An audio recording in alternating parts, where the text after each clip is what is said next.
One of the main reasons why our society right now is so judgmental is because of self-sabotage. Our society right now is so judgmental and so hypocritical. One of the main reasons is self-sabotage. And why do you self-sabotage yourself? Because you are not addressing your own insecurities. It is okay you have childhood trauma. But if you don't address them, then you'll just be projecting these insecurities on other people. Someone might just come and they tell you their win. You have an opinion on that. And in fact, a negative opinion on that win. Which is like, let's take the common examples. Someone utaona amenunua gari. Someone has bought a nice car. Wewe huku unakuja, by the way, you know what, me I can't buy a car and I'm renting. Or you're like, oh, that person has a nice car and they're living in Eastlands. That person has a nice car and they're living in a rental. What's wrong with that, bro? Why don't you just take that win and build that environment around you? Like, hey, you know what, I'm proud of you for doing that. Even if it is a bad decision they've made, bro, they will learn through that bad decisions. Bro, we learn through the decisions we make. We learn through our mistakes. So wewe senye unamwambia me personally I can't buy a car till I buy a house. Yet you yourself at that moment you're even struggling with that rental. There is no point whereby you've even seen you'll ever buy a car. Or you can't buy a car. So now you're projecting your insecurities on this person who at that moment is winning. For you may not see it as a win just because you're not addressing your insecurities. That is self-sabotage. Now imagine we've self-sabotaged ourselves so bad to a point, it's easy for us to sabotage other people. Now when we are sabotaging other people, we are being hypocritical about it. Because you, if you're given that car, you will take it. Let's go to even marriages. You find your friend has entered into a relationship. Now wewe badala ya kukaa hapo ukwe like, man, me I'm happy for you. Whether he's going to be character developed or not, that's on him. But at that moment, they feel that they've made their own choice. They've made a good choice, which is to enter a relationship. But we go like, hey, Buddha, these women are evil. These women will okota you. Or, oh, you know, these men are dogs. These men are gonna do this to you.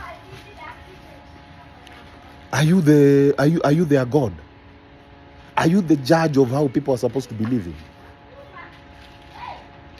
What's wrong if they get character developed? Are they going to die? Why don't you just be with this person? Bro, me, I'm happy for you. If actually you think that's okay, if you think that's a good decision you're making, and most so, if it is your individual decision, an independent decision, then I am happy for you. You know? Enjoy the moment. There's nothing like, you know, you want to put fear into people just because for you it never worked out for you. Promotions. You find your friend manze has been promoted. You, instead of you being happy for that person, unaanza kukuja na mavitu zingine. Oh, you know, that woman slept her way up on those promotions. Oh, this person, you know, their family is rich, you know. So he has a godfather. He's been held. His hand has been held and has been put in those positions. Yani you have all negative opinions based on your own insecurities. You're like, oh, you know this person, manze, he's from you're from a rich family. You'll never understand. Oh, understand what? Did they apply to be born in a rich family? So you're projecting your insecurity just because you're born from a poor family. You know, there are many wins someone will come and tell you, but just because that win didn't work for you, you are projecting your insecurities on this person. As if now you understand how things are working. A body of viewers will, manze utakuja tu wambe maybe a body of viewers is doing further studies. You, instead of you now being happy for this person, at least they are doing further studies. Unataka kukuja hapo kozile and there are no jobs nowadays. Bro, you will study so much and then you come out here with no experience. I'd rather get some experience than study. Bro, why don't you just be happy this person is doing further studies? Just start with that. You see, the more you're self-sabotaging yourself is the more you're sabotaging your environment around you, and you're wondering why you're not winning. It's because you don't allow yourself to win. Hence, you're not allowing your environment to win. So you're in an environment where you're expecting people to fail just because you're failing. So all you're doing is judging people. I mean, if someone is doing things that you're not okay with them, why don't you just accept them to do what they're doing and you do your own thing? It's because, excuse me, it's because you can't accept yourself. You're there, you can't accept someone else if you can't accept yourself. We're in a society right now. Let's go even to the LGBTQ. Why is LGBTQ right now so vibrant? It's because you are there fighting with these people that it is wrong.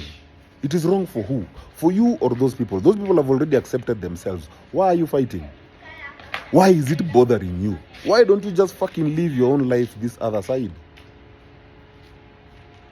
Like we want to try and you know, force people to align on one line, but we know this society is not living on one line. We know this society is not living on that morality we are talking about. Why don't we just face the truth? You, if you can't accept yourself, how are you expecting to accept people? If you are not into certain things, then don't give those things airtime.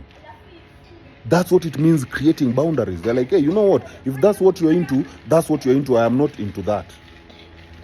So I am not going to indulge myself, or I am not going to give you any time on any airtime on this matter. You do your things, Zuko, me do. Anytime you come meet me, this is how my system is. Don't come and force your system on my system, period. Accept people for who they are, not for what you want them to be or what you are hoping them to be. Because now, with all these insecurities we are having, with all these traumas we are having, you'll be projecting your own insecurities based on these traumas. You can't force people to be what you think they're supposed to be, just because you've been beaten down to be that. My people, stop self-sabotaging before you go outside there, before you start judging people, before you start doing anything. Can you start with yourself? Hold yourself accountable. Anytime you find someone, you have an issue with someone, ask yourself, why is this thing bothering me? It has to be within me. Why is this thing triggering me? Why is it that I have a problem? This person has bought a car and is living in a rental. Why? My people, heal, manze. Heal. Stop self-sabotaging yourself, because the moment you self-sabotage yourself, you're sabotaging your environment. The more you're sabotaging your environment, you will always remain in that toxicity. Always. And you will be dragging everyone around you in that. You will be that toxic environment. And you'll be wondering why people can't even relate with you long term. Heal, my people.